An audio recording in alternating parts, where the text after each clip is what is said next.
Hey y'all, thank you so much for joining me for part 2 of our exploration of Mark 1 and 2. If you missed part 1, that's okay. We're going to dive right in starting at verse 16, chapter 1.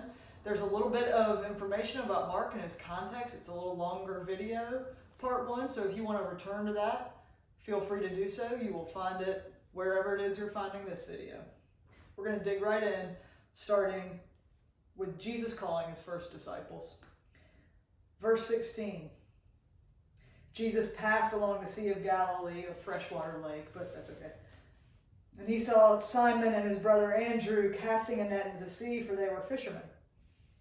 One of our pictures of early disciples, I think, is often men on the margins, probably impoverished in some way, outcasts. I want you to note here that the first 4 people that Jesus calls to be his disciples, his close inner circle, are actually people of some amount of means. How do we know that? Well, they are fishermen by trade, which is a relatively attractive job in the first century Mediterranean. They seem to have their own boats, they have their own equipment, they have their own staff. That's what makes this following even more important, to consider what they left behind. They did not leave nothing. They left family, as we will see. They left their livelihoods. So what happens here?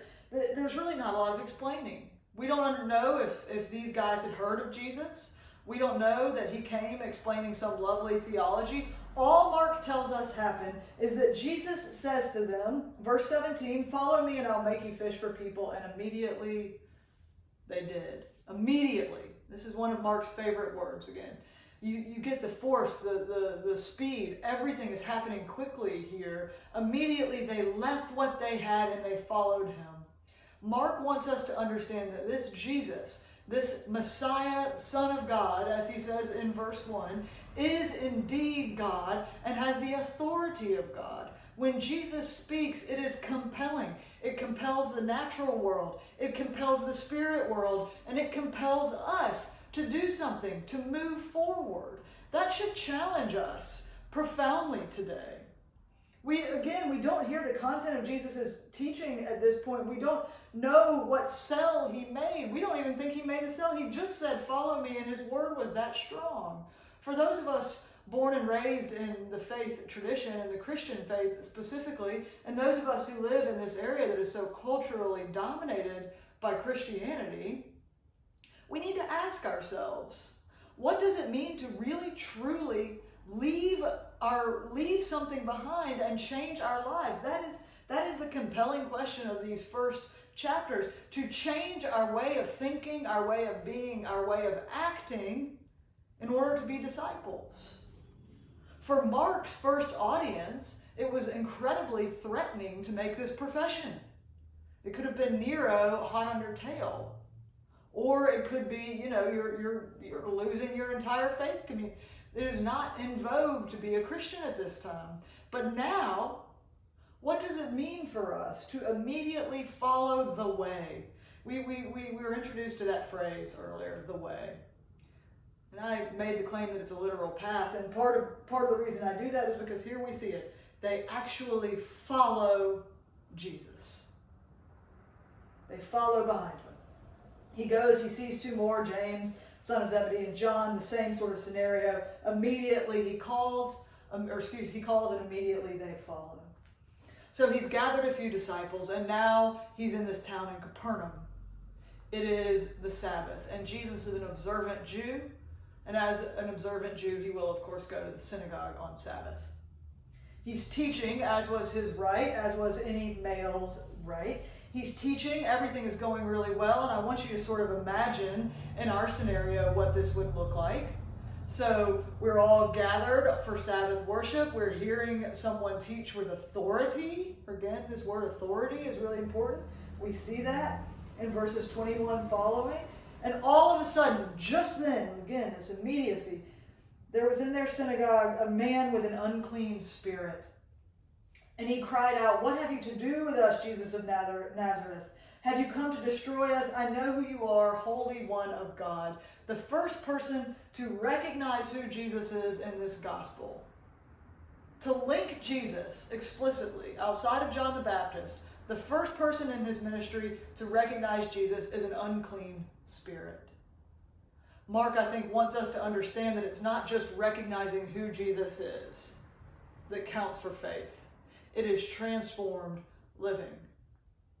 And this is a strange thing. I made a claim that we're in this sort of apocalyptic. Mark wants us to understand. Mark wants his community to understand that the forces of evil are already conquered in the person of Jesus Christ.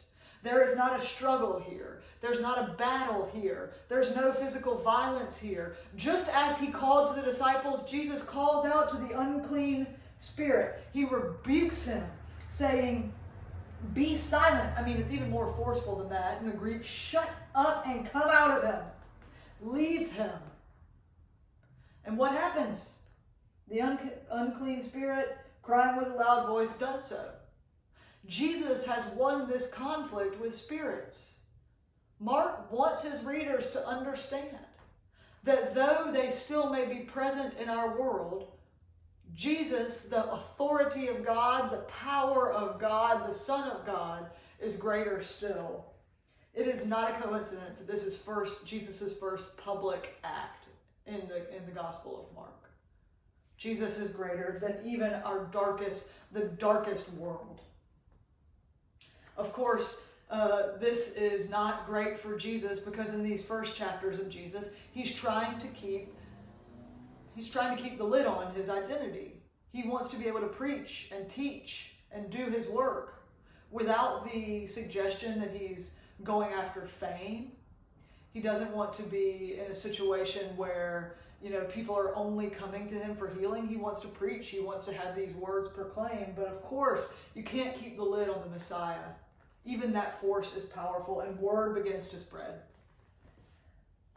What happens next? Jesus has conquered the demon world twice now, and now he's going to go to Simon's house. This is such an interesting verse. This is such an interesting story, I should say.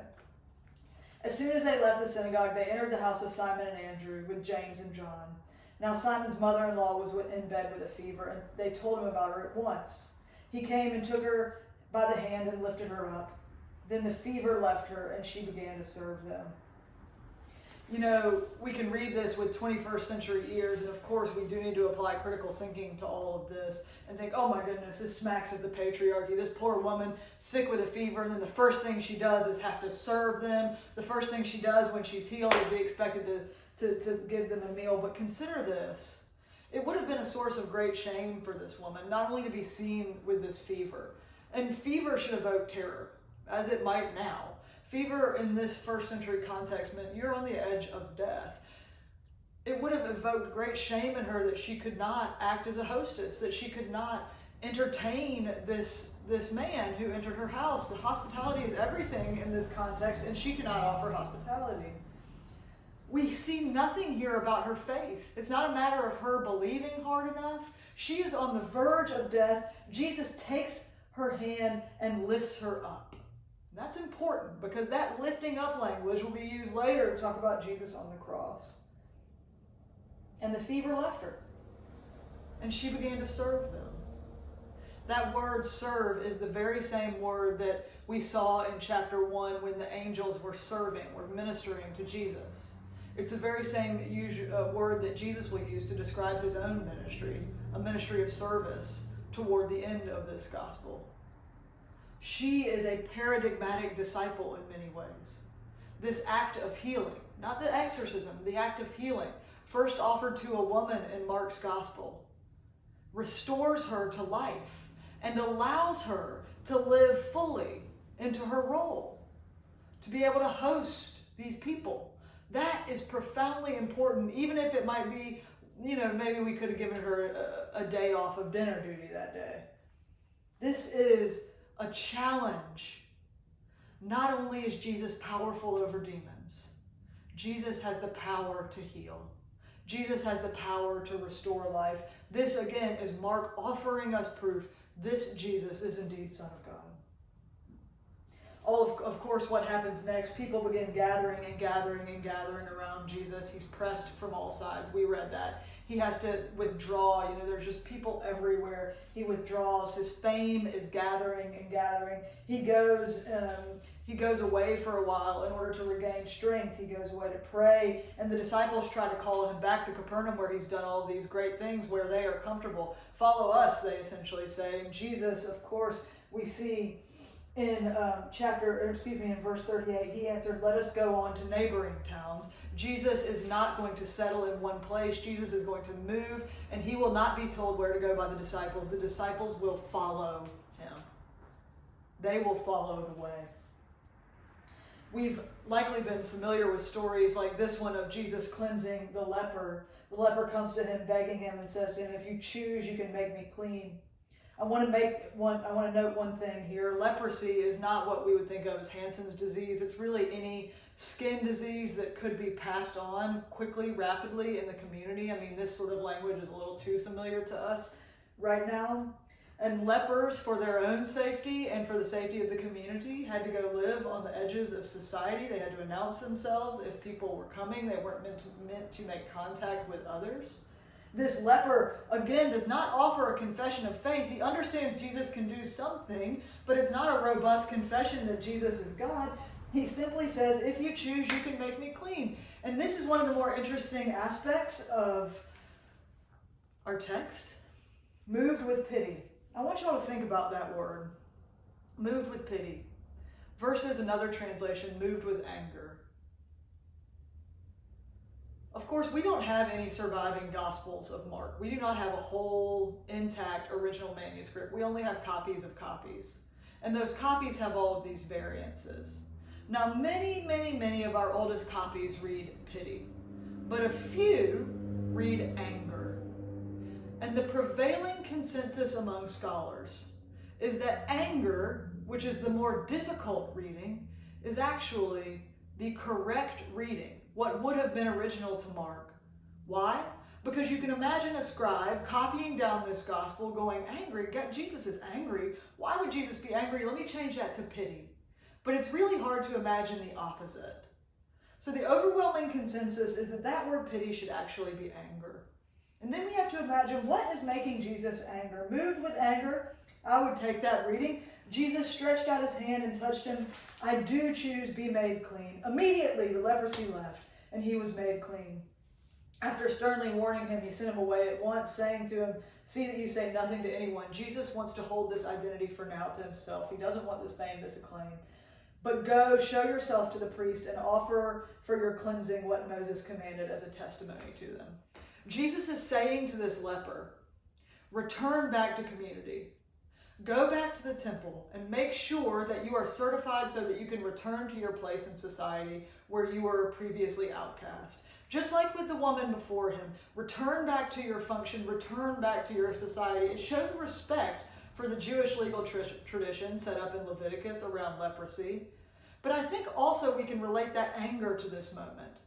That anger that there is such a thing that would separate one from society, which is not as God intended life to be. In Mark, sin is always those things, not just active rebellion against God, but really anything that separates us from God, that separates us from the society and the community in which God calls us to live. And so for this man, leprosy was it was an alienating force. And Jesus' anger is directed both at the society that has to have him live on its margins for its own protection, and because this thing made this man have to separate. Think about that. Anger or pity? Does it make a difference to you? Which do you prefer? Do you buy this stuff about the harder reading? But again, we see Jesus' power over natural and unnatural elements and his power to restore. Word comes out, of course. The man can't hide it. He tells the news about Jesus, and now more and more people gather. Chapter 2, and I'm not going to get too far into chapter 2 because you should have read it or you will read it, is where we begin to introduce conflict into the story. And the conflict introduced in this story, blasphemy, will be the conflict that ultimately is charged against Jesus at his trial. Everything was going well, and now as Jesus is getting more famous, people are starting to pay attention. We see that in the story of the paralytic, a Sunday school story many of us know about them. Friends digging in the thatched roof. The faith of these friends which allowed for this man to be healed. But it's a strange story because, of course, it's a healing story, but it's ultimately about forgiveness. Read into verse 4. When they could not bring him to Jesus because of the crowd, they removed the roof above him. After having dug through it, they sat down. They let down the mat on which the paralytic lay. When Jesus saw their faith, and this is what we expect. Jesus saw their faith, and he says to the paralytic, "You can walk." Nope. What does he say? "Son, your sins are forgiven." None of us really want to think much about this relationship. We don't think of this causality between sin and physical ailments. This is a problematic thing for us. But remember again, for Mark, sin is anything which divides the person from their right relationship with the community and the Creator. Jesus is releasing this man from that which has divided him. But of course, in so doing, he is acting out the authority of God. And the people who gather wish to challenge him. You do not have a right to forgive someone, they say. That only belongs to God. And then Jesus uses an argument from the lesser to the greater. Which is easier? To say your sins are forgiven or to get up and walk? Sir, get up and walk. And when we see him get up and walk, we assume also that Jesus has the ability to forgive. We see another call story. Jesus calling Levi, this tax collector, as a disciple. Now, Levi, you might say, where the heck is he listed in the list of disciples? He's not. Even though he's called a disciple in chapter 2, we really don't see him anywhere else. He's not in any of the formal lists. This is a story of Jesus' inclusion. All of these people who come to Jesus, all of these who Jesus effectively chooses, none of them have gone out looking for Jesus today. The only ones who look for Jesus are a leper, and then the one who recognized Jesus, a demon. None of these people called by Jesus sought him. But the ones who are around him, who he calls, he has this effective, again, the effective word. He calls Levi the tax collector. He has dinner at the tax collector's house. What's the problem? Well, why are you going to eat at a tax collector's house, Jesus? And you'll see the remainder of this chapter that certain Jews are trying to trap Jesus in his relationship to fasting and to the Sabbath. We're going to get more into that in future installments. But I want you to see and understand in these first chapters, Mark wants us to know that Jesus is authoritatively God. That Jesus' word is effective to call Levi away from his lucrative post as a tax collector, effective to call the other fishermen. His word is effective in the battle with demons, effective in the battle with death, effective in the battle with social outcasts and lepers. And his word is that which restores community and brings it together. So of course, Jesus will invite sinners and tax collectors to his great banquet. Of course, he will begin to inaugurate this new community that forms around this new time. And all he will ask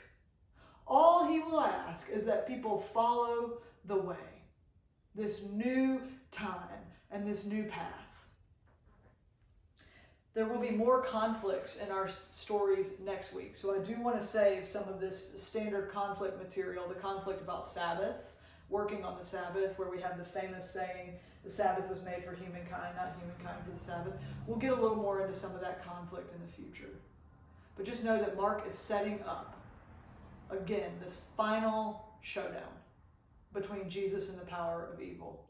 And we should be beginning to understand what the Messiah is, what the Messiah does, and what the Messiah asks of us. Thank you all for hanging with me. If you have any questions, I know, I skipped over a lot of things. If you have any questions, please send me an email. Let me know. I'd be glad to address those in the future. Y'all have a wonderful weekend. Have a great next week, and we'll talk to you then. Thank you, guys.